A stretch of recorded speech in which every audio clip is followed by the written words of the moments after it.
Hello everyone. Welcome to this second webinar on the fascinating new technology of gas chromatography with vacuum UV detection for the application of pyrolysis oil. This is certainly a unique analysis, and it can be done very effectively with gas chromatography and VUV. Before we start listening to Sean about pyrolysis analysis, I would like to give you a very brief introduction of Shimadzu and its global association with VUV analytics. Shimadzu has been providing analytical instruments since 1875. We have been providing many instruments for HPI and chemical analysis. You can see the chromatography instruments, mass spectrometry instruments, HPLCs, surface analysis, particle size analyzers, TOC analyzers, thermal analysis, and elemental analysis like atomic absorption, ICP and ICP-MS. We have a wide range of material testing inspection instruments as well. One of the most important product in oil and gas industry is gas chromatography. And Shimadzu has been considered as a trusted brand for the oil and gas industry, as well as in the chemical industry. Incidentally, this is the 65th anniversary for the gas chromatographic instruments for Shimadzu. We introduced first gas chromatograph in 1957 and followed by in 1966 GC-4A was introduced.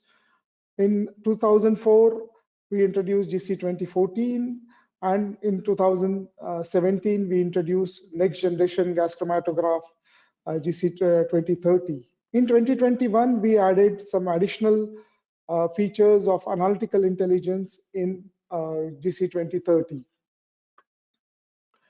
GC-2030 is utilizing analytical intelligence and utilizes technologies like M2M as well as artificial intelligence technologies.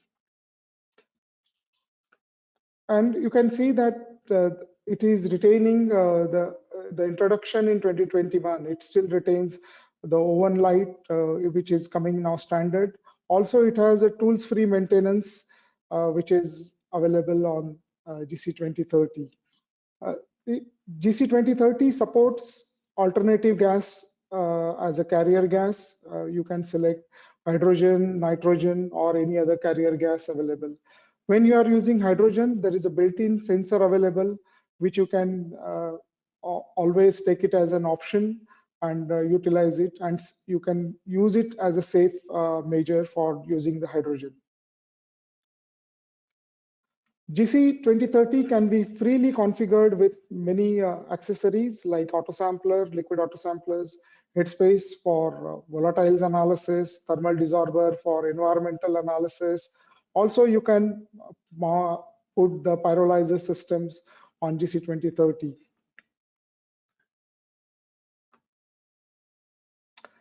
Apart from configuring the instrument with other accessories, Shimadzu can provide the complete range of gas analyzers, right from hydrogen to crude oil.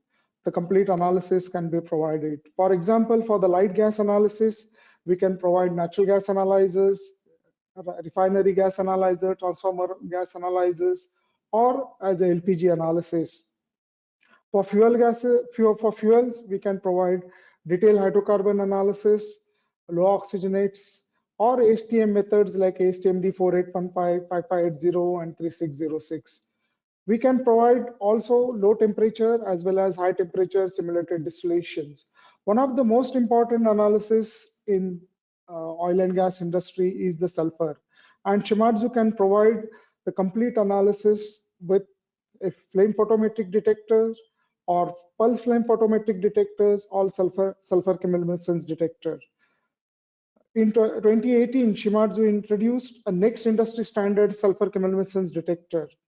This is the new standard in reliability. It improves the dramatically productivity, and it has a best-in-class sensitivity. This is achieved with a larger reaction area.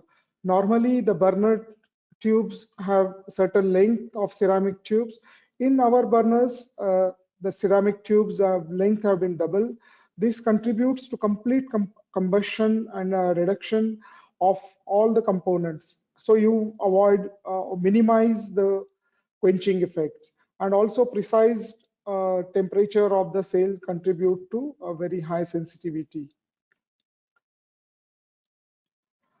In quest of providing better solutions and unique solutions, in 2018, Shimadzu and VUV Analytics announced the partnership to provide new solutions to all our customers. So VUV combined VUV detector combined with GC-2030 can provide all the fuel analyzers. For example, for the gasoline analysis, ASTM-D8071 can be used, which is a replacement for sort of reformulizer. Then the jet analysis for aromatics, ASTM-D8267, and then the diesel analysis with ASTM-D8368. So this complete analysis can be provided on the platform of GC-2030. Also, you can see the VUV has been designed in accordance with Shimadzu color combinations. Very recently, VUV introduced a new analyzer called VHA analyzer, or verified hydrocarbon analyzer, based on ASTM-D8369.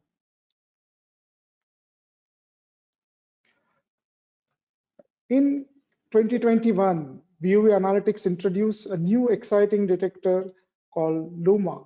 This is a very sensitive universal detector. It utilizes same VUV principles for detection. However, it acquires the data from 12 different wavelength bands. Since compound absorb differently in different wavelengths, with LUMA, you can focus on compounds of interest. Above slide shows the LUMA is installed on gas chromatograph GC-2030, and it is being installed at the Seton Hall University in New Jersey. This LUMA can be easily mounted on GC-2030. So with this, I conclude my presentation, and let's hear from Sean about the exciting topic of pyrolysis oil. Over to you, Sean. Thank you very much.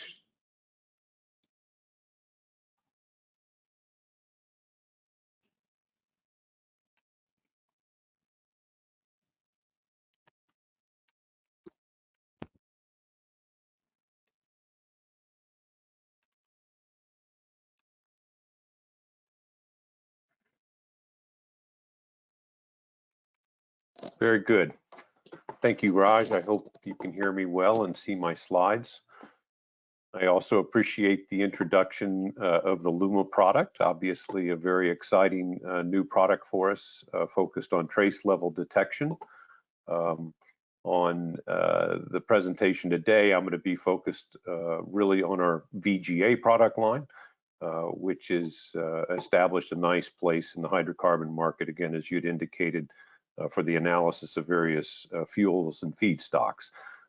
This is not a trace level detector. This is more of a low percent level detector, but it is a highly automated analysis for these complicated applications.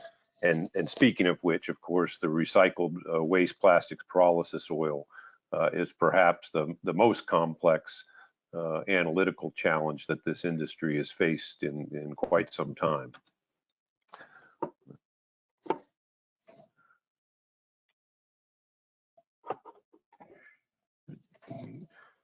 So for the agenda, I'll run through kind of the need for recycled waste plastics and integrating those back into a feedstock product, the approaches that are applied to chemical recycling, some of the strategies for implementing these feedstocks. I'll give a quick overview of our technology and describe our analytical solution that we're applying to this problem.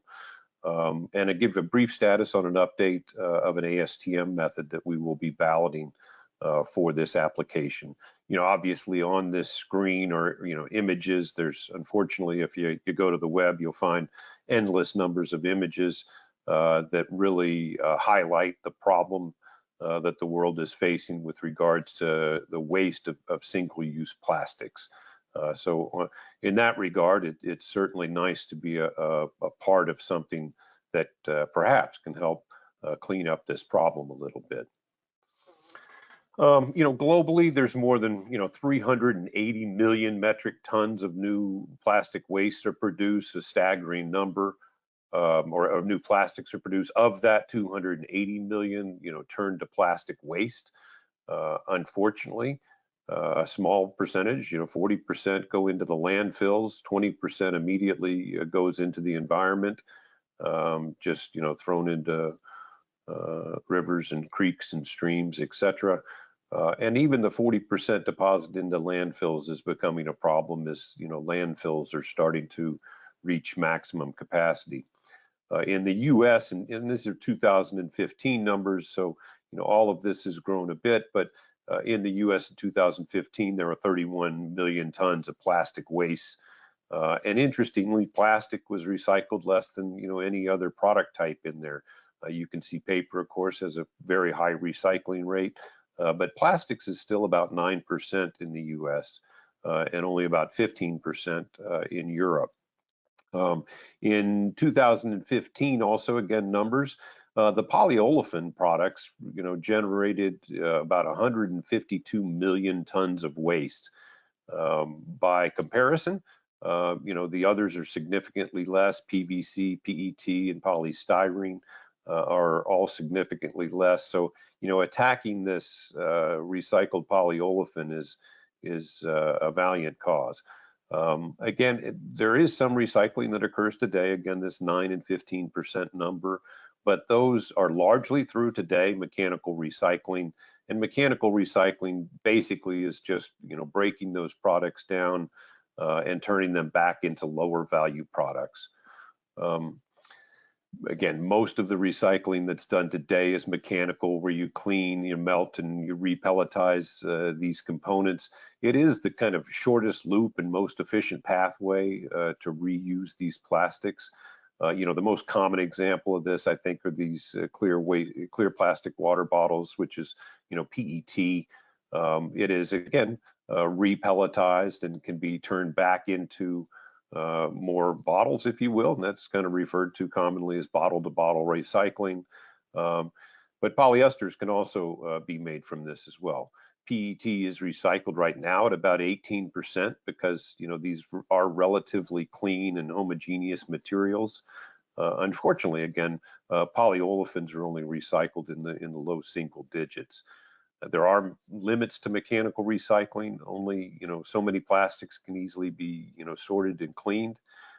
And mechanical recycling, while you can do bottle to bottle, you really can't get food grade type plastics out of this, and that is a problem. And then of course in PET products is used for a lot of other things besides these nice clear plastic bottles. It's used for various food packaging, textiles, clothing, etc.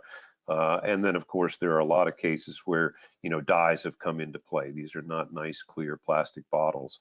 But plastic recycling, thankfully, can be done either mechanically or chemically. And some people refer to this as advanced recycling. Advanced recycling is able to find new pathways to break down these polymer materials into intermediate feedstocks, finished fuels, or even all the way back down to virgin monomers. And from an opportunity statement, 98% of plastic packaging today is still made from virgin feedstock. So obviously there's a nice goal there to try and reduce that number. So when talking again about the advanced recycling, some also refer to this as chemical or molecular recycling. This does offer, a nice way to expand, the recycling. There are a few different approaches that people refer to in this world of advanced recycling. They talk about pyrolysis, which we'll focus a lot on, gasification, solvolysis, and microwave approaches all come into play. It does, these techniques do unlock, the keys to a full, circular carbon management. It allows you to take advantage of, a wide source of products, contaminated food packaging, multi-mixed, multi-chemicals. A lot of people refer to that as mixed consumer waste, plastic waste, but of course, textiles, clothing, etc. The goal of all of this is to break it back down into some molecules that you can use in some other form. And a equally important aspect of this, in order to ensure success of chemical recycling, is hopefully to be able to use existing chemical infrastructure and facilities to not create enormous capital costs that are required to accompany all of this. Down below, you see two slides or two graphics that I've kind of borrowed. One from Loomis Green Circle, where they talk about the chemical recycling and pyrolysis at the bottom of the mixed plastic waste, and that's really where the focus of our method is. Again, there's a huge amount of starting product available that can be used, but more importantly, this has shown real viability and potentially can integrate into facilities without low capital costs. So we'll spend a lot of time in our method talking about kind of that bottom red circle, if you will. And just for clarification, this Global Alliance for Incinerator Alternatives does talk about, there are other terms that you will hear with regards to solvent-based technologies or depolymerization. Here we're largely focused on pyrolysis and gasification. There are some kind of crossover approaches, glycolysis, for example.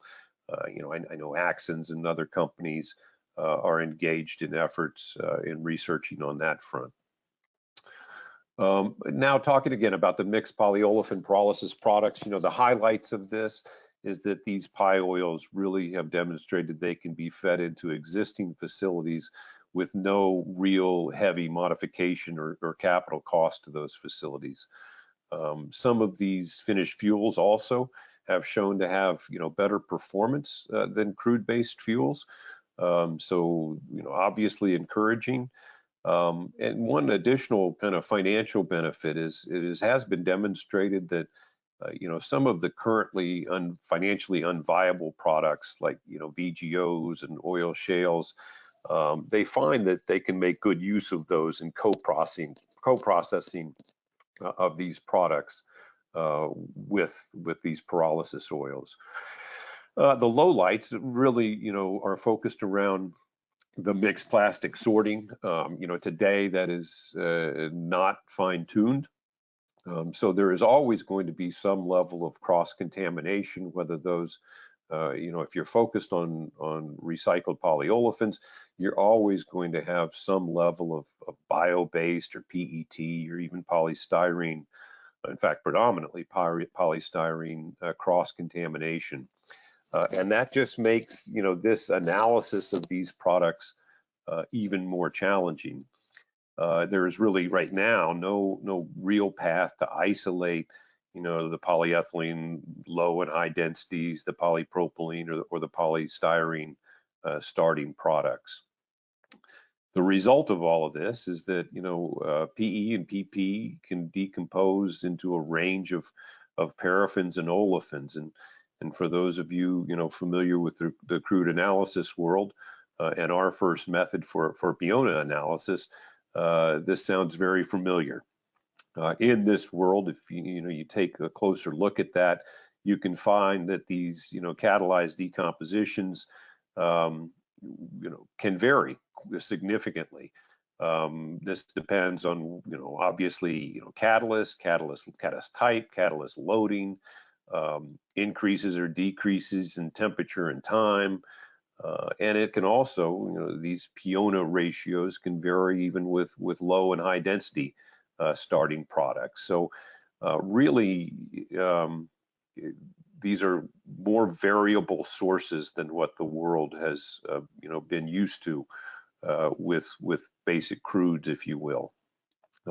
Luckily, Again, not only can these products go into existing facilities without much capital cost, but the knowledge in dealing with them, really already exists. These facilities and people know how to deal with, contamination, managing, molecular cut points or olefin saturation, those kinds of things. But the key to all of this is really better metrology, knowing the compound classes, through the boiling point distribution really becomes critical. So the drivers for this, a couple of marketing slides here is, some people refer to this as the stick or the carrot. I kind of like that view a little bit. There's certainly increased consumer awareness. We all see the pictures of the impacts of plastic waste. The consumer plastic goods providers have also made, very, public pledges. In fact, more than 80 of the global, large global CPGs have made commitments for some level of recycled content. Coca-Cola aims for 50% of recycled content by 2030. Unilever, Pepsi have also made claims, and Nestle is, quite aggressive with this and in planning for 50% by 2025. There's also, of course, the regulation side of this, kind of the stick side of this motivation. Some of you are familiar with the RED III directive, this EU directive requiring 45% renewable energy by 2030. Similarly, other countries have set up recycling targets for this. In North America, we are kind of led state by state. If you look across North America, certainly Canada and California are leading the way on that. They're on the production side and the integration side of these products. There are also some, very healthy pledges to integrate this in. Some of the companies that you may belong to, but have again made very public statements. Shell has pledged 1 million metric tons of integrated recycled product by 2025, Total with the same amount by 2030. Lyondell has, doubled that by 2030, and Dow actually plans to incorporate 3 million metric tons by 2030 as well. The end result of all of that is, if you look at the graph on the right-hand side of your screen, you will see that the recovered monomer and recovered feedstocks, the plastic equivalent, those growth markets, are expected between now and 2050 to continue to grow with, double-digit CAGRs. These are very healthy growth markets, and thus the focus on this. There is plenty of focus on this. This is just a brief snapshot of the current players in this world. This seems to be an ever-growing list of producers. This list does not include, kind of an infinite number of government, academic, and industrial researchers on this front, but you can see some of the major players here. Those that are focused on the left-hand side, more on the fuels and intermediate feedstock side, and then those on the right, drilling down to, monomer equivalents, equivalent to virgin monomers. Some of those names are on both columns, of course. You're also starting to see more and more of those that exist on the left transition also over to the right. And you'll also see just a quick snapshot that, while this is right now being driven largely within the United States and Europe, you do see quite a bit of activity starting to pop up, for example, in India and kind of working its way east, even some facilities in China as well, some entities working on this. So right now, a pretty healthy list, but a list that also continues to keep growing. Part of ASTM's effort, again, ASTM is focused on a good portion of ASTM, particularly D02, which is the hydrocarbon groups.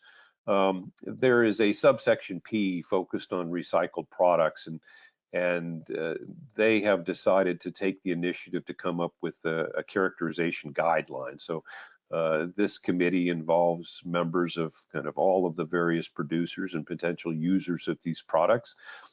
There was first very clear feedback that this subcommittee should not be working on generating specifications for any of these products. You know, these are an intermediate. Really, what is being asked of the industry is to just set up a characterization guideline, if you will, for these products. So the committee is right now kind of assessing the various method priorities and validity. There's a small snapshot table down below of the various test methods that might be applied. Again, on the left-hand side are kind of the most critical characterization, traits, and then in the middle are some test methods listed which might be applicable. The committee will be going through very soon and designating these kind of red, yellow, green. Red being the top priority, where no method exists today and new methods are required for the characterization of these. Yellow, of course, where the method exists, but the current scope needs to be extended. That typically means a new interlaboratory study is required, so that can take quite a bit of time. Green, of course, where the method exists and the current scope is, covers the existing needs. There is also some push to kind of segment this into different starting products, whether you're talking about bio-based, waste plastics, recycled tire, etc. But right now, the highest priority needs that have been identified are the hydrocarbon composition and oxygen. Those seem to be the two biggest gaps in the marketplace in helping these products come to play.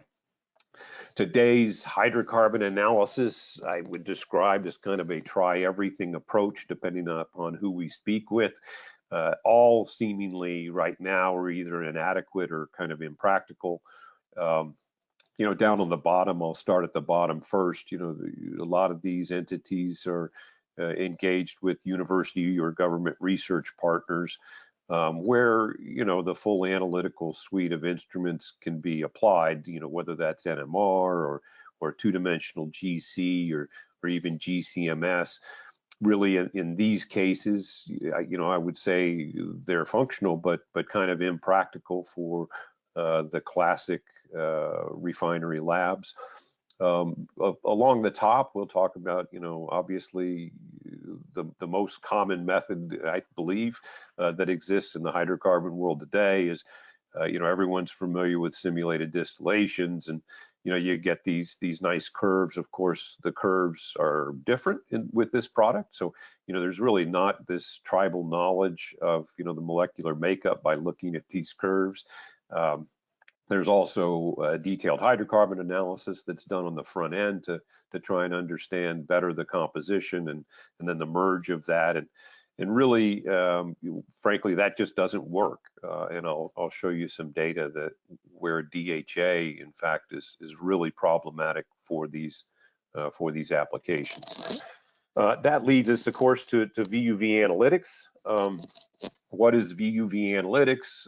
We manufacture a GC detector, as you've seen, that involves absorption measurements, but basically operating in the vacuum ultraviolet region. In the very shortest of wavelengths, there is kind of a region called VUV below 200 nanometers. Now, these are very high energy excitation absorption responses we're looking at here. You can see these are, sigma, sigma star, pi star electronic transitions that we're exciting with these high energies. They're very stable, very strong responses that we get from this. But it's really, again, just absorption. It's a very simple concept to understand. It's just a novel region to be looking at the absorption. The cutaway on the instrument there that you can see is actually quite simple. Your analytical column from your GC flows through a heated transfer line, the sample inlet line you see there, through the flow cell, and then out. And while it's traveling through our 10 centimeter long flow cell, we're measuring absorption at a very high acquisition rate and looking at absorption with a high resolution CCD, more than 2,000 pixels. We're looking at measuring absorption between 125 and 240 nanometers. And we're able to do this actually without the use of vacuum pumps. So it's called the vacuum ultraviolet, but we don't require a vacuum environment for this. Again, the beauty is everything absorbs really strongly, except the carrier gases. Those are actually invisible to us, which is really makes this a nice marriage with gas chromatography. Again, all of these are electronic excitations that we're looking at here, so they have nice spectral fingerprints, and it is just Beer's law. So it is qualitative and quantitative in nature. Oops, I apologize. I hit the wrong button. We have a very nice footprint in the hydrocarbon space. It kind of relates to the lines down on the bottom left there. Really, we have focused heavily on ASTM standards and growing methods for there. We have, as Raj had mentioned, a method for PIONA for gasoline range products. That's both finished product and feedstocks. A method for the characterization and certification of jet fuels, diesel and biodiesel as well, and this detailed hydrocarbon analysis, which is a rapidly growing application for us. In Europe, we have pending approval, but we have a balloted method for an alternative for finished petrol products. And then we intend to be balloting our pyrolysis oil method this month. Here we just see an illustration again of our detector integrated with the GC. We have two different products. The VGA 100 really is applicable for all of those existing methods. The VGA 101 is what is going to be applicable for these pyrolysis oils, and largely that's driven by the ability to go to these higher temperatures and handle the higher carbon numbers. For all of our methods, we don't require calibration. We don't require end users to set up response factors. There really is kind of no sample prep required for this. In most of our methods, the simple splitless injection is capable. For higher range, which I'll talk about again for some of these pyrolysis oils, we do suggest a PTV type inlet. But all of the analysis is fully automated. We can report in mass and volume percent. The separations that we're doing on the GC side are just all non-polar columns, so boiling point separations that we're dealing with. And we, again, automate that analysis through this spectral time interval deconvolution, which I'll talk about. The biggest benefit of looking in the vacuum ultraviolet region is the shapes of these compounds. This is what these various classes look like when you look at the absorption in the vacuum ultraviolet regime. On the far left-hand side, you see the various saturate classes. And through C15, we can actually separate these PIN classes. Beyond C15, we start to report those just as saturates. You can imagine that there is quite a bit of an entanglement, if you will, between the branched and cyclic. As an example, in the higher carbon numbers, you may have a cyclic saturate, but it may have a large alkyl group on the front end, and they start to become more similar spectrally with each other. So again, above C15, we're reporting total saturates. But these other classes, for example, where you get the double bonds in play with the aromatics, you see in the middle of the screen there, the monoaromatics. If you want to speciate those, you can. If you want to just look at those from a class perspective, you can see the similarity there. The diaromatics, that kind of double bond response shifts to the right. And so, combining that knowledge, obviously the olefins will have a double bond response, but still have a strong absorption in the aliphatic region. And then one very nice thing, particularly related to these products, is that the diolefins, if they're conjugated, that peak actually will shift over to the right. If they're not conjugated, that peak largely remains centered around that same wavelength region, but now has a much different aliphatic structure associated with it, if you will. And so we are able to easily class these molecules. So how do we do that on a very complicated chromatogram, like in this case, just gasoline? This is this time interval deconvolution. So, clearly here is a very complex chromatogram with lots of coelutions. But if we look at some given time slice in that chromatogram, and you see the black line there kind of cut through, again, a clearly coeluted region, we basically go in and at each time interval, or you can consider that kind of per acquisition, we search a library at around, in fact, plus or minus kind of a half a linear alkane for a component that has the measured shape. And if we can solve that with a single component, we, again, Beer's law, just determine how much of that is there.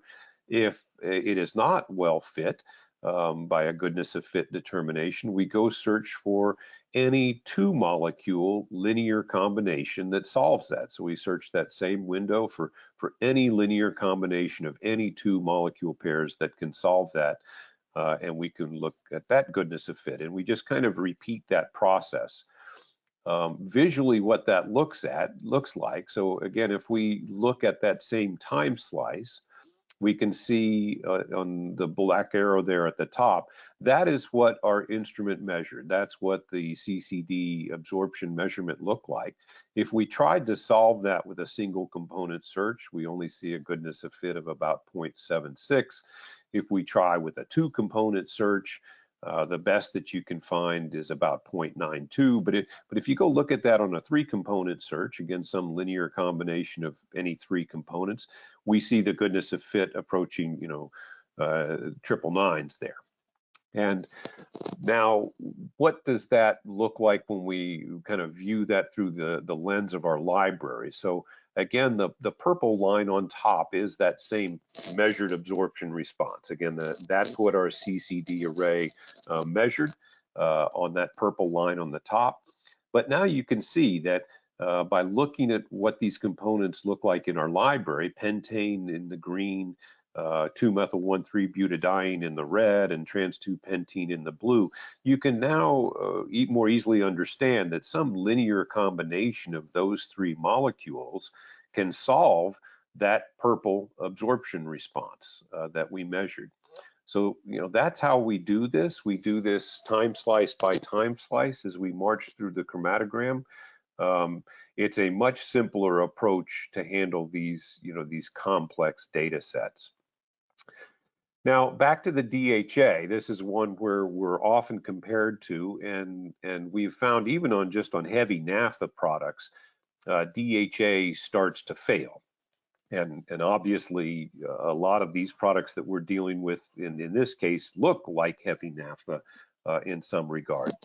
And really, the problem that you can see there is kind of the N+A measurements for DHA just don't work, and they have a high percent unknowns. The driver of this is the kind of rise in the baseline that you see in the DHA in the later carbon numbers. And in fact, it says very clearly in the method, in 6730 method, that errors will be encountered if you're dealing with significant olefinic or naphthenic content. And of course, that's what we've got with these pyrolysis oils. So, signs of this appear in heavy naphthas, but really come into play when you're dealing with these pyrolysis oils. And this is just kind of a visual illustration of that. If you look in the earlier portions of the chromatogram on the top right, you can see that these are generally well baseline resolved peaks that you're looking at, or more baseline resolved. But when you start to look in the bottom right there really is kind of a sea of saturated isomers that can occur there. And so for an analyst dealing with DHA, where do you drop the bars down to? you're going to underestimate or overestimate one or the other either way, unless you're doing some kind of deconvolution, and our instrument is always doing deconvolution at every time slice. Here is an example of a few different pyrolysis oils that we've looked at, some very different looking signatures that you see here.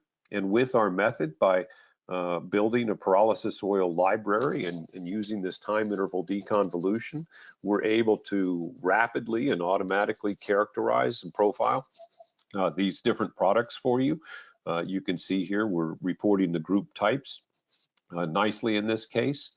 But maybe more importantly, on some of these products that can be, very complicated looking, again, not only are we able to measure the group totals, we're also able to measure some of these subgroups, if you will. For example, like reporting out the conjugated dienes, which can be very, very important in this case.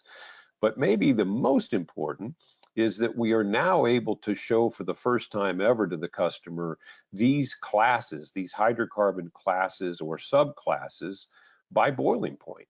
So you can see on the far right-hand side the kind of pinkish looking area underneath the chromatogram.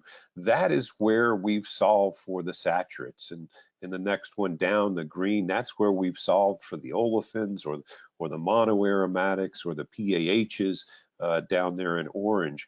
We can provide kind of a simulated distillation looking data set for these classes and subclasses. So I can show you an olefinic or aromaticity profile for the first time of your products. And this has become very valuable, both in looking at, again, back in dealing with these products, whether you're dealing with olefin saturations or molecular cut points. This can become a very important set of data. The common polyethylene chromatogram, many of you have probably seen, has these kind of repeat triplets that are occurring in there. These are kind of a linear alkane, a linear alpha olefin, and a diolefin that are occurring there. Of course, you can see on the right-hand side that, again, we're solving for those independently by their classes. So we have validated our effort. We found our method. We found a testing lab partner, an independent testing lab that we've also set this whole method up with. They've kind of provided access to additional customers. They've also validated the ability for this to be transferred, outside of VUV. And they've done quite a bit of work in looking at, fractional cut comparisons and validating our method. Internally, we reached out to a huge number of providers and users. We've now looked at more than, a few hundred samples in-house, at least more than 200 by 30 different producers or users. They represented a broad set of products and contaminants and catalysts and various techniques of carbon number ranges, you name it. And from that, we, again, not only validated our method, but also realized that we wanted to break it into two parts. One, the primary method, really looking at C44 range products, up to C44 range products. This allows those customers to run a splitless inlet. It also is really where the market is demanding a rapid method with interlaboratory study. So testing labs can begin, validating these products and really turn on the commodity side of these whole group of products. Then separately, we'll have an appendix going up, to C64. This really will require a PTV inlet, but is more focused on the producer side of this. Just a quick snapshot of our conditions for these two. Again, we validated the linearities with the various simulated distillation standards that are available. But you can see, again, the splitless on the left and the PTV conditions on the right. This is the scope of our method. And basically, this is what will be balloted this month to ASTM. The characterization of these products. Again, the appendix will split out for the C64 range, but the main body will be looking at these hydrocarbon classes. through 545C. So again, C44 that we will be looking at. And the last slide here, I think this is an important piece. This technology is really focused on the hydrocarbon side of this. We do have some ability to speciate, obviously. We can only speciate at a certain level, kind of 0.0x% in this case is kind of our limits of detection.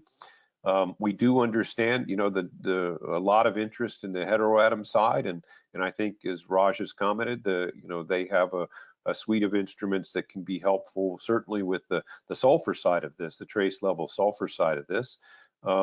We will put as many of these into our library as possible, where we see them in kind of high abundance and high enough frequency for them to be occurring.